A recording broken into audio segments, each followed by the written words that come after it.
What the Purosangue is a kind of car that thus far Ferrari buyers haven't been able to access. It's a taller, more practical Ferrari that's supposed to complement the super sports cars rather than replace them. Think of it as a kind of Lamborghini Urus, Aston Martin DBX, or maybe even a Porsche Cayenne Turbo S rival. Because Ferrari insists that Purosangue is not an SUV, it's an FUV, a Ferrari utility vehicle. When the technology changes and the market changes and you decide you do want to do one, you're going to have to come up with something a bit special. And a bit special in this case involves a little bit of this, quite a bit of this, and a whole load of this.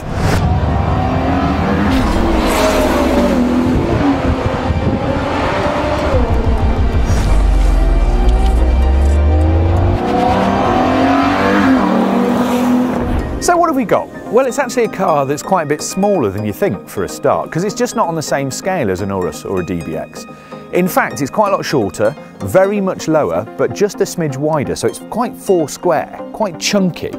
And then at the front you've got shades of SF90, 296 GTB. You can definitely feel this has got the Ferrari familial face. But then there's a big gap underneath. Like all supercars, it needs to feed that front mid-mounted engine. The headlights are actually down here. So these bits are aero channels that do different things, like vent overpressure from the top of the wheel arch and stop the car rising up at speed. And then as you come down the side, it gets even more interesting. There's loads of little flicks that sort of shave the air around the front wheels. And then there's these big aero buttresses here. I can actually touch my hands together and they feed air away from the windscreen to give it a sort of sharper aerodynamic profile.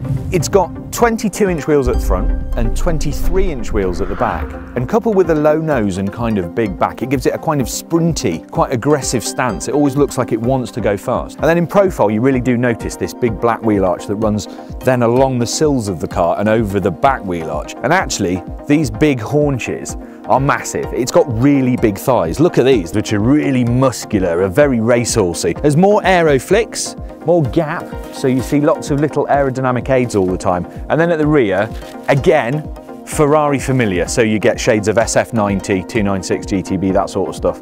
There's a little spoiler up here, which is interesting because if you look underneath it, the spoiler has little under spoilers. Now they're supposed to accelerate the air over the rear windscreen and keep it clean because it hasn't got a rear windscreen wiper.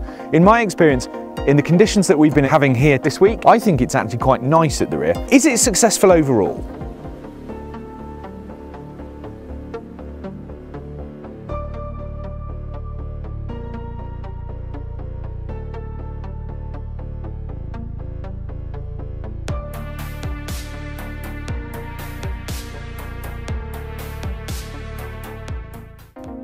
It's also a bit different on the inside to anything we've seen before from the Italian brand.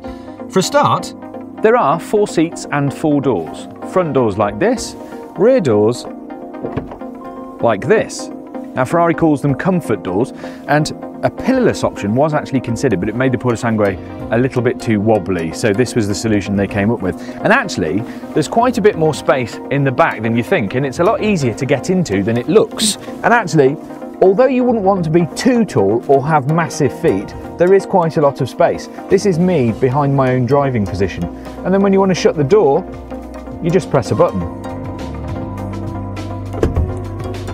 Just look at this. Now, Ferrari could have just taken one of the dashes from one of its sports cars and plonked it in here, but it doesn't feel like it has. It's got a twin cockpit arrangement, so it's kind of mirrored over in the passenger side, and the passenger has their own screen to play with, so they can alter the music, sort the sat-nav out, and all that kind of stuff. And then in front of the driver, you have a very complicated wheel with lots of haptic buttons on, including the Manettino, which changes all the suspension settings.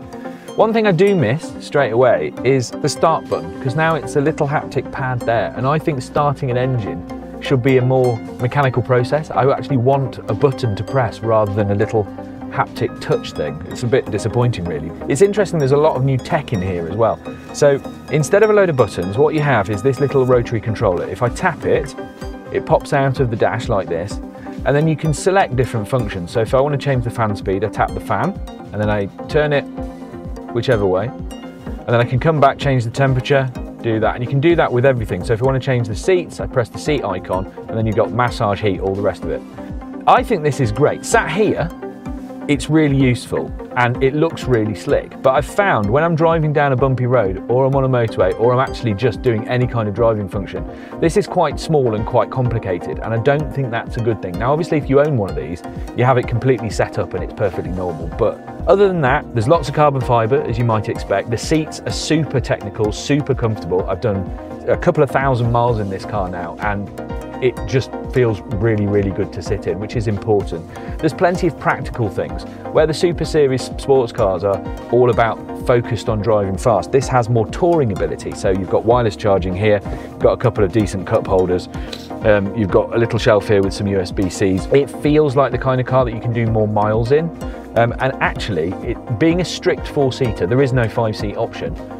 The back seats are electrically adjustable, you can get really comfortable. You've actually got quite a good view because these seats are quite slim in the headrest and quite slim in the backrest, so it feels quite airy. Also standard is a carbon fibre roof to lower the centre of gravity, but you can also have an electrochromic full panoramic glass roof, and that really does help keep the interior feel light and airy, which means the Ferrari had no sat-nav, and I found that incredibly annoying in a car this expensive. I would expect a little bit more. I don't really rate in-car sat-navs that go out of date and stuff like that, but with my phone dropping out, it really did bother me.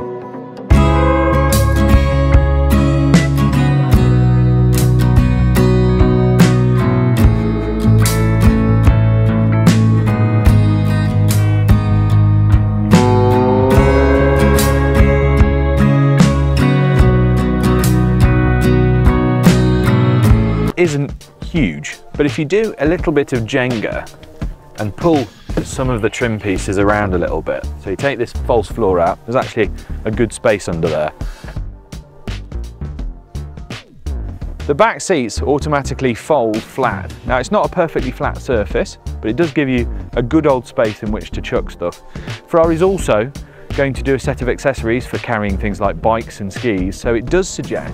But the main event for the Purosangue has to be the fact that it remains resolutely analog in the engine department. There's no hybrid, there's no electricity apart from the 48-volt system that supports the active dampers. This is pure, unadulterated, naturally aspirated V12 power, and it is glorious. The panoramic roof that helps lighten the interior costs roughly the same as a brand new Dacia Duster at 12.5 grand. Of course, we know this engine. 6.5 litres, 12 cylinders, 715 brake horsepower at 7,750 RPM. And it's also got 528 pounds-feet of torque. But it's worth noting that 80% of that torque is ready to go at 2,100 RPM, so it never feels short of grunt. And lots has changed. The cylinder head is nicked from the 812 Competizione, and there are new valves, conrods, and a naughty new exhaust.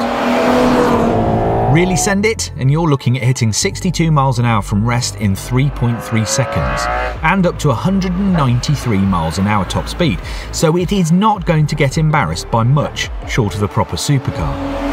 And that's not bad when you consider it weighs just under 2.2 tonnes. There's something about all of those cylinders just doing their thing, and then changing down through the gears and feeding it into a corner that makes a V12 a very special experience.